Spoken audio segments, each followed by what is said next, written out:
भगवद गीता में भगवान श्री कृष्ण ने अर्जुन को जीवन के सबसे कठिन प्रश्नों का उत्तर दिया, जिसमें मृत्यु का भय भी शामिल है। महाभारत के युद्ध भूमि में अर्जुन जब अपने स्वजनों और गुरुजनों का सामना करने से भयभीत था, तब श्री कृष्ण ने उसे मृत्यु के वास्तविक स्वरूप को समझाया और यह बताया कि मृत्यु से डरने का कोई कारण नहीं है।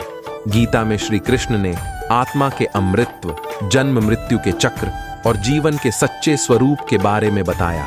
इन उपदेशों का सार यही है कि मृत्यु केवल एक परिवर्तन है और इसे स्वाभाविक रूप से स्वीकार करना चाहिए। श्री कृष्ण ने गीता में अर्जुन को समझाया कि आत्मा अविनाशी और शाश्वत है।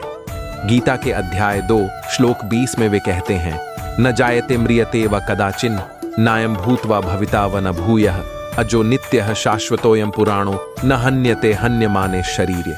इसका अर्थ है कि आत्मा कभी जन्म नहीं लेती और न ही मरती है। यह अनादि और अनंत है। शरीर के नष्ट होने पर भी आत्मा नष्ट नहीं होती। जब व्यक्ति यह समझ जाता है कि उसका वास्तविक स्वरूप शरीर नहीं बल्कि आत्मा है, तो मृत्यु का भय समाप्त हो जाता है, क्योंकि आत्मा अनश्वर है और उसे कोई नहीं मार सकता है। भगवान कृष्ण ने अर्जुन को यह भी बताया कि मृत्यु जीवन का एक अनिवार्य अंग है। जैसे दिन के बाद रात आती है, वैसे ही जीवन के बाद मृत्यु आती है। यह प्रकृति का नियम है जिससे कोई भी नहीं बच सकता। गीता के अध्याय 2 श्लोक 27 में श्री कृष्ण कहते हैं, जातस्य ही ध्रुवो मृत्युर्ध्रुवम जन्म मृतस्य च।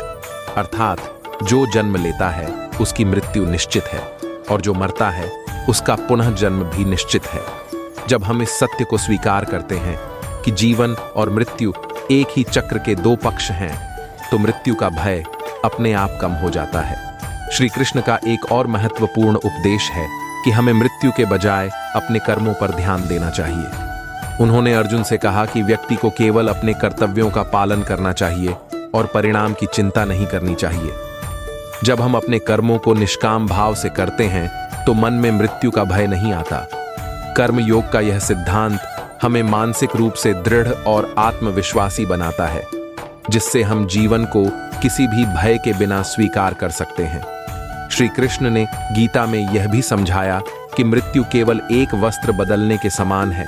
जिस प्रकार हम पुराने कपड़े बदलकर नए कपड़े पहनते हैं, उसी प्रकार आत्मा पुराने शरीर को छोड़कर नया शरीर धारण करती है।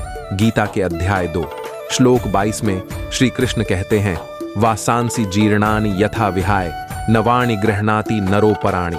अर्थात जैसे मनुष्य पुराने वस्त्रों को त्याग कर नए वस्त्र धारण करता है, वैसे ही आत्मा भी पुराने शरीर को त्याग कर नए शरीर में प्रवेश करती है। जब हम मृत्यु को केवल एक परिवर्तन मानकर देखते हैं तो उससे डर समाप्त हो जाता है। श्री कृष्ण का उपदेश है कि भगवान के प्रति भक्ति और आत्मसमर्पण से व्यक्ति मृत्यु के भय से मुक्त हो सकता है।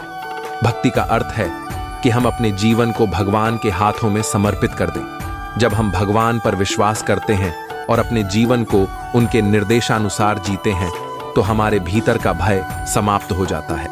गीता के अध्याय 18 श्लोक 66 में श्री कृष्ण कहते हैं, सर्वधर्मान परित्यज्य मामेकम शरणम व्रज अहम त्वां सर्व पापेभ्यो मोक्षयिष्यामि मा शुचः। इसका अर्थ है कि सभी धर्मों का परित्याग कर तुम मेरी शरण में आ जाओ, मैं तुम्हें सभी पापों से मुक्त कर दूंगा। तुम शोक मत करो। इस प्रकार भगवान पर अटूट विश्वास और भक्ति का मार्ग अपनाने से हमें मृत्यु का भय नहीं सताता।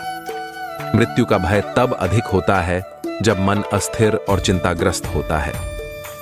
श्री कृष्ण ने अर्जुन को यह सिखाया कि किसी भी परिस्थिति में धैर्य बनाए रखना और मानसिक संतुलन बनाए रखना आवश्यक है।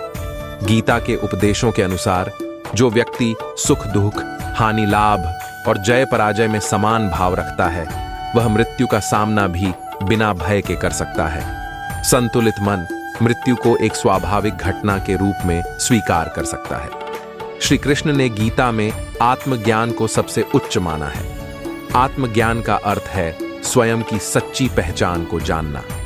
जब व्यक्ति को अपने आत्मा का ज्ञान हो जाता है, तो वह समझ जाता है कि उसका असली स्वरूप शरीर नहीं बल्कि आत्मा है, जो अमर और शाश्वत है। जब व्यक्ति आत्मज्ञान प्राप्त कर लेता है, तो वह जन्म मृत्यु के चक्र से मुक्त हो जाता है। आत्मज्ञान से प्राप्त यह मुक्ति का भाव मृत्यु के भय को समाप्त कर देता है। भगवद गीता के इन उपदेशों के माध्यम से श्री कृष्ण ने यह स्पष्ट किया कि मृत्यु से डरना आवश्यक नहीं है, क्योंकि केवल एक परिवर्तन है, एक शरीर से दूसरे शरीर में आत्मा का प्रवेश।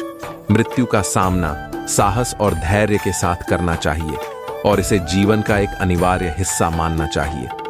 भक्ति, आत्मसमर्पण, निष्काम कर्म, आत्मज्ञान और मानसिक संतुलन के माध्यम से मनुष्य मृत्यु के भय से ऊपर उठ सकता है। गीता का यह उपदेश आज भी हमें सिखाता है कि मृत्यु का भय छोड़कर हमें जीवन को पूरी निडरता और उत्साह से जीना चाहिए, क्योंकि आत्मा अमर है और भगवान में पूर्ण विश्वास रखने से हमारा हर भय समाप्त हो जाता है।